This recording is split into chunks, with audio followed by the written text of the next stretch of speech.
இப்போது எப்போ நீங்கள் முருகன் கோயிலுக்கு போனாலுமே சரி, இல்லை சிவன் கோயிலுக்கு போனாலும் சரி, அங்கே முருகன் சன்னதி இருக்கும்ல, அங்கே உட்காந்து கந்த சஷ்டி கவசம் முழுமையாக படிச்சுட்டு வாங்க. கந்த சஷ்டி புக்கும் ஹேண்ட்பேக்லேயே வச்சுக்கோங்க.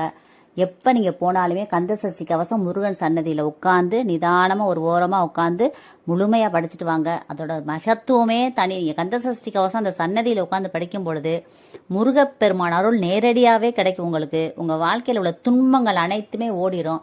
எல்லாமே நல்லது நடக்க ஆரம்பிக்கும். உங்களுக்கு என்னென்ன இடைஞ்சல்களோ இடையூறுகளோ துன்பங்கள் எவ்வளவு துயரங்கள் அனைத்துமே அந்த முருகன் தவிடுபடி ஆக்கிடுவார். அந்த கந்த சஷ்டி கவசத்துக்கு அவ்வளவு மகிமை. ஆனால் அந்த முருகன் சன்னதியில் படிக்கும்போது இன்னும் மிகப்பெரிய மகிமை இருக்கும் உங்களுக்கு. உங்கள் வாழ்க்கையே நல்ல விதமாக மாறிடும். தலைகீழா புரண்டு கடந்த வாழ்க்கை, பல கஷ்டங்கள் இடைஞ்சல்களில் கிடையே இருந்த வாழ்க்கை சந்தோஷமான வாழ்க்கையை முருகப்பெருமான் உங்களுக்கு மாற்றி கொடுத்துருவாரு.